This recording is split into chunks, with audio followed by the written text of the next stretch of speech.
దేవుని నామానికి మహిమ కలుగును గాక. చిన్న ప్రార్థన చేసుకుంటామండి. మిక్కిలి ప్రేమ నమ్మకం కలిగిన పరలోక తండ్రి, నామానికి మహిమ కలుగును గాక. ప్రత్యేక ప్రభా, నేను ఎక్కడైతే ఒక్కరిద్దరు ముగ్గురు నాన్నపేట ఎక్కడ కూడి ఉంటారో అక్కడ నేను ఉంటామని వాగ్దానం చేసిన దేవుడు నువ్వు ప్రభా. కాబట్టి ప్రభా, ఇక్కడ ఉన్నటువంటి ప్రతి ఒక్కరు ప్రభా, మేమందరం ప్రభా నీ ప్రేమ కొరకై, నీ యొక్క సహాయం కొరకై, నీ ఆదరణ కొరకై, నీ యొక్క మేలు కొరకై మేము ప్రభా ఇక్కడ ప్రభా ప్రతి ఒక్కరు ప్రభా నన్ను తల వంచి నీ సన్నిధిలో మొర పెడుతున్నావయ్యా. మొర పెడుతున్నా కదా మొర పెడుతున్నావు ప్రభా. ఆ మొర ఆలకించి మీరే కనికించి కటాంటి బలపతి తెరపచ్చి ప్రభా మాకు ప్రభా మీ ప్రత్యుపకారముగా మా హృదయవాంఛ తీర్చమని యేసుక్రీస్తు నామములో ప్రార్థన చేసి వేడుకుంటున్నాం ప్రభా. ఆమేన్ ఆమేన్ ఆమేన్. ఇప్పుడు మనం ఇంతవరకు వినేది ప్రేమ. ప్రేమ అంటే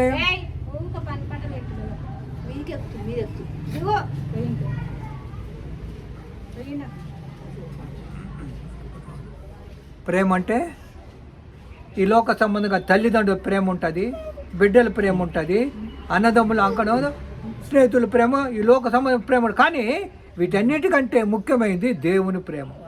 ఆ దేవుని ప్రేమను మనం ఎప్పుడైతే పొందుకోవాలంటే ఇక్కడ ఏమంటున్నాడు చూడ, రోమియోలు రాసిన పత్రికలో ఏమంటా అంటే 8:28 ఏమంటాడని, దేవుని ప్రేమించే వారికి, ఎవరిని దేవుని ప్రేమించి అనగా ఆయన సంకల్పము చొప్పున పిలువబడిన వారికి మేలు కలుగుట ఈ సంవత్సరము సమకూడి జరుగుతున్నది. మనం ఎప్పుడైతే దేవుని నామానికి ప్రార్థన చేస్తామో ఆయన ఏం చేస్తాడంటే మన ప్రార్థనని మనల్ని ఆయన లోపరుచుకుంటాడు.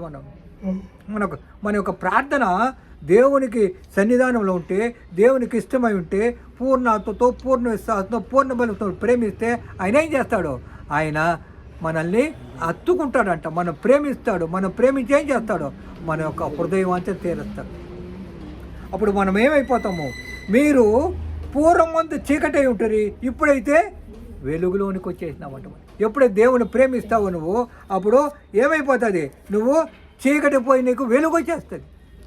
కాబట్టి మనము ఇప్పుడు ఏమై ఉన్నాము, మనం వెలుగు సంబంధంలో అయినాము. కాబట్టి దేవుడు మనల్ని దీవించి ఆశ్రయించి బల్ప స్థిరపడాలంటే ఏం చేయాలి, మనం వెలుగు సంబంధులుగా కావాలంటే మనం ఏం చేయాలా, దేవుని ప్రేమించాలా. ఆయన ఆజ్ఞలు ఆయన ఏం చెప్పినాడు, 2 ఆజ్ఞలు ఇచ్చినాడు. పూర్ణాత్మతో పూర్ణ విశ్వాసంతో పూర్ణ బలంతో ఆయన ప్రేమించాలంట. అంతేకాకుండా తన్ను వల్లే ఇతన్ని ప్రేమించి ఒక బాగా యోచన. కాబట్టి గనుక ప్రభువుకేది ప్రీతికరమైనదో దాన్ని పరీక్షించుతూ వెలుగు సంబంధులై నడుచుకోండి. మనం వెలుగులోకి రావాలంట. మనం చీకట్లో ఉండకూడదు. ఎప్పుడైతే నువ్వు చీకట్లో ఉన్నావంటే ఈ లోక సంబంధమైనటువంటి ప్రార్థన ఉంటుంది, ఆచారం ఉంటుంది, ఈ లోక సంబంధమైనటువంటి హృదయంలో అన్ని వాంఛలు ఉంటుంది. కానీ నువ్వేం చేస్తావు, దేవుని సంబంధంగా ఎప్పుడు నడుచుకుంటావు, దేవుని యొక్క సన్నిధిలో ప్రార్థన చేస్తావు, దేవుని మొర ఆలకిస్తావు, దేవునికి ఇష్టడుగా ఉంటావు. అప్పుడు ఏమైపోతుంది, నువ్వు వెలుగు సంబంధంగా మారిపోతావు, లేకపోతే నువ్వు చీకట్లో ఉంటావు. కాబట్టి ఈరోజు మనం ఎవరో, నువ్వు చీకటి సంబంధిగా ఉండవా, వెలుగు సంబంధిగా ఉండవా, నువ్వు యోచన చేసుకోవాలా. నీ హృదయాన్ని పరీక్షించుకోవాలా, నా హృదయాన్ని పరీక్షించుకోవాలా. ఇప్పుడు నేనైతే ఏం చేస్తా ఉన్నాను, దేవుని సువార్త ప్రకటిస్తూ ఉన్నాను. దేవుని సువార్త ప్రకటిస్తూ అనేక దినాలు ప్రార్థన చేసుకుంటాను. కానీ నా ప్రార్థన, నా యొక్క వాక్య పరిచర్య ఆయన దేవునికి ఇష్టమై ఉంటేనే ఆయన ఏం చేస్తాడు, నన్ను ప్రేమిస్తాడు. అదే ప్రతి ఒక్కరు కూడా వారి యొక్క కుటుంబ సమస్యలు ఉంటుంది, ఆరోగ్య సమస్యలు ఉంటుంది, ఆర్థిక సమస్య అన్నీ ఉంటుంది. అన్నింటినీ దేవుని సముద్రంలో మొరపెట్టేటప్పుడు ఎప్పుడు పెట్టాలా, నువ్వు ఆయన ప్రేమించే హృదయాన్ని పూర్ణతో పూర్ణ బలంతో ఆయన్ని ఎప్పుడు వెతుకుతావో అప్పుడు ఏమి చేస్తాడు, నీ యొక్క తలంపుల మాటలకి అన్నీ కూడా నీకు దేవుడు. మనం ప్రభు అయిన యేసుక్రీస్తు పేరట సమస్తను గురించి తండ్రి దేవునికి ఎల్లప్పుడూ కృతజ్ఞతలు ఇస్తూ ఉండాలంట. యేసు ప్రభు నామలు ఏం చేయాలి, మనం తండ్రి యేసు నామలైన ప్రార్థన చేస్తున్నానయ్యా, అయ్యా తండ్రి నాకు సహాయం దయచేయండి, నా ప్రభ నాకు ఆరోగ్యపరచండి, అయ్యా నా బిడ్డలు అయితే అనారోగ్యంతో ఉన్నారు, అయ్యా ప్రభు నా సహోదరి అయితే పడుకొని ఉండదు, అయ్యా నడుము నొప్పితో బాధపడుతుంది, ఆమె ఎంతసేపు లేదంటుండదు, ఆమె లేసేదానికి లేదు ప్రభా అయినా నువ్వు కనికరించి మా సహోదరు కొరకు ప్రార్థన చేస్తా, మీరు ఆరోగ్యం తెచ్చేయండి ప్రభా అని ఏం చేయాలి, నువ్వు నేను దేవుని మొరపెట్టాలా. అంతేకాకుండా ఇప్పుడు ప్రభా మాకు ఫైనాన్షియల్ ట్రబుల్ ఉండదు, కష్టం ఉంది, మాకు రావాల్సిన డబ్బు రావాలా, అయ్యా ప్రభా నీ సన్నిధిలో మొరపెడుతున్నాం, అది నీ చిత్తం ప్రకారం నువ్వేం చేయాలా, మాకు దయచేయాలా. దయచేసినప్పుడు అప్పుడు ప్రభా అది మాకు మేలుకరంగా ఉంటుంది, దీవెనకరంగా ఉంటుంది. అది నువ్వేం చేయాలా? దేవుని ఎల్లప్పుడూ కృతజ్ఞాస్తులు చెల్లించు. దేవుని యందు ఏం చేయాలా? కృతజ్ఞత చెల్లించు. భయంతో నొకనొకడు ఏం చేయాలా? దేవుని ప్రార్థన చేసుకుంటూ పాటలు పాడుకోవాలంట. ఇది పాటలు ఎందుకు పాడతామంటే దేవునిలో మనము రాకముందు మనం ఏం చేస్తాము? మన హృదయం అంతా కూడా మాటలంతా కూడా ఎట్టుంటుంది? మౌనంగా ఉంటాయి. కానీ పాటలు పాడినప్పుడు నీ హృదయ తలపులంతా కూడా ఏమవుతుంది? దేవుని సన్నిధికి వస్తుంది. దేవుని సన్నిధికి వచ్చినప్పుడు అప్పుడు ఏమైపోతావు? దేవుడు నేను దీవిస్తాడు, ఆశ్రయిస్తాడు, బలపరుస్తాడు, తెరపడప్పుడు నీకు దేవుని ఒక గొప్ప వెలుగుని నీకు ప్రకాశం. కాబట్టి మనం వెలుగు సంబంధాలుగా ఉండాలని దేవుడు మాట చెప్తున్నాడు. కాబట్టి మనం ఏం చేయాలి?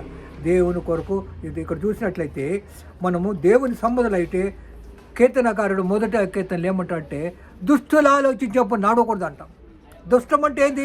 చెడ్డ కార్యాలు చేసేది, చెడ్డ తలంపులు, చెడ్డ తలంపులు, అక్కడ తిరిగేది, ఇక్కడ తిరిగేది, అన్ని అనవసరంగా మాట్లాడుకుంటూ ఉండే దేవుని ప్రార్థన చేసేదిలే. దేవుని గురించి అదే కాకుండా ముఖ్యంగా ఈ లోక సంబంధంగా కొంతమంది ఏం చేస్తారు? మత్తు వాడతారు. కొంతమంది ఏం చేస్తారు? ఏదో ఆటలు ఆడుకుంటూ ఉంటారు, దేవుని సన్నిధికి రావరు, అట్లా ఆడుకునేది, సినిమాలకు పోయి తిట్టాడు. కాబట్టి మనం ఏం చేయాలా? దేవునికి విరోధమైన కార్యం చేయకుండా ఉండడానికి దేవుడు మనల్ని మనం ఏం చేయాలి? దేవుని సన్నిధికి మనం మొరపెట్టాలి. ఆయన దుష్టుల ఆలోచన నడక పాపల మారుగా నిలవకూడదు. పాపం అంటే చాలా విలువైంది ఏం తెలుసుకున్నా? ఈ యొక్క విగ్రహారాధన చేసేదే పాపం. అది ముఖ్యమైన పాపం. ఆ పాపాన్ని మనం చేయకుండా మనం ఏం చేయాలా? విగ్రహారం దూరం రావాలంట. దూరం వచ్చి మనం ఏం చేయాలా? దేవుణ్ణి మొరపెట్టాలా, దేవుణ్ణి ఆరాధిత. యేసు ప్రభు మూలంగా మన తండ్రి దగ్గరికి పోవాలా. మనం అనుకుంటాము తండ్రి యేసు ప్రభు ఏం చేస్తుంది? తండ్రి ఏం చేసినాడు? తన కుమారుని లోకానికి పంపించినాడు. ఆ తండ్రి పంపించి అయ్యా నువ్వు పో, ఈ నా ప్రజల కొరకై నువ్వేం చేయాలా? ఆ సెలువులో నీ యొక్క రక్తం కార్చి ఆ రక్తం చేత ప్రతి ఒక్కరు పాపాలు తొలగిపోవాలా. కాబట్టి అప్పుడు దేవుడు ఏం చేస్తాడు? అదే తండ్రి అనే దేవుడు కుమారుని పంపి. ఇప్పుడు మనం ఏం చేస్తాము? ప్రతి ఒక్క కార్యం ప్రార్థన చేసేటప్పుడు తండ్రి యేసుక్రీస్తు నామములో తండ్రి నీకు ప్రార్థన చేస్తున్నానయ్యా, యేసుక్రీస్తు నామములో నా కొరత తీర్చి తండ్రి అని తండ్రిని మొరపెట్టుకోవాలంట. అప్పుడు మొరపెట్టుకుంటే దేవుడు. అదే కాకుండా మనం ఏం చేయాలంట? దుష్టులు ఆలోచించాడు, పాపల మారుకు నిలబక అపహాసులు కూర్చుని చోట కూర్చుంటా.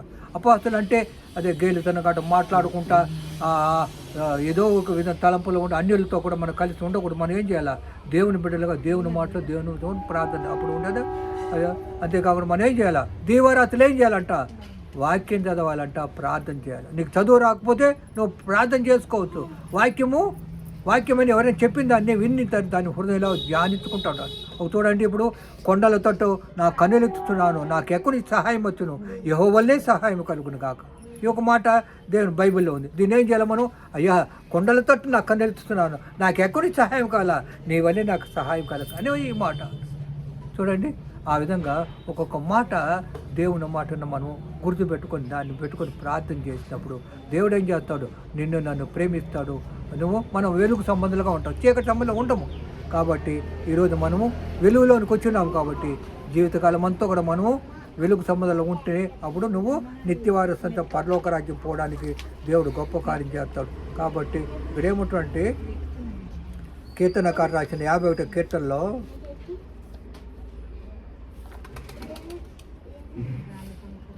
మనం ఏం ప్రార్థన చేయాలంటే, దేవా నీ కృప చొప్పున నన్ను ఖండించము, నీ వాత్సల్య బాహుల చొప్పున నా అతిక్రమలు తుడిచివేయమంట.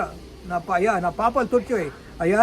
నీ కృప చొప్పున నన్ను ఖండించాలా, నీ వాత్సల్య బాహుల చొప్పున నా అతిక్రమలు తొలిచివేయాలి.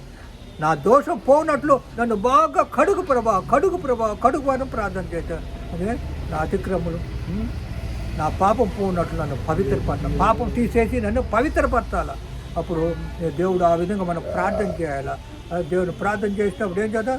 నేను నా అతిక్రమం నాకు తెలిసే ఉన్నది, నా పాపలప్పుడు నాకు తెలుస్తున్నది, నా పాపను అయ్యా నేను ఒప్పుకుంటున్నాను నా పాపాలని చెప్పిన పరిస్థితులు దేవుడు నిన్ను ప్రేమించి దీవించి కనికించి కటాక్షి బలపడతాడు. కాబట్టి మనం పాపలమని ఆయన సన్నిధిలో ఒప్పుకోవాలా. నేను పాపంలో పుట్టినవాడును, పాపంలోనే నా తల్లి నన్ను గర్భం ధరించింది. ఇప్పుడు ఆ విధంగా ప్రభా నన్ను పుట్టినే పాపంలో పుట్టినా కాబట్టి నేను పాపని కాబట్టి ప్రభా నావేం చేయాలా? నన్ను ఈ పాపని తొలగించడానికి దేవుడు మొరపెట్టినప్పుడు దేవుడు ఏం చేస్తాడు? నేను ప్రేమిస్తాడు, ఆదరిస్తాడు. వెలుగు సంబంధంగా ఉంటావు కాబట్టి వెలుగు సంబంధం ఉంటే నువ్వు ఎక్కడికి పోతావు? నిత్యవారసత్వ పరలోక రాజ్యం పోవడానికి మార్గము యేసు ప్రభు ఒక్కడే. కాబట్టి ఈ మాటలు మనం హృదయంలో భద్రపరుచుకుంటాము. ప్రేమ దేవుని ప్రేమించేది. ఆ ప్రేమించినప్పుడు దేవుడు ఏం చేస్తాడు? నిన్ను కనికరిస్తాడు, కటాక్షించాడు, ప్రేమిస్తాడు, ఆదరిస్తాడు, నిన్ను ఓదార్తాడు, శ్రమలోంచి తప్పిస్తాడు, నీకు నిత్య వారసత్వమైన పరలోక రాజ్యం చేస్తాడు, రక్షణ బాగా కూడా ఇస్తాడు. కాబట్టి ఈ విధమైనటువంటి మనం ప్రేమను దేవుని సందం మొరపెట్టినప్పుడు దేవుడు మనకు జీవించి ఆశీర్వదించి కనికరి కటాక్ష పాల్పడి స్థిరపడుతుండగాక. ఆమేన్.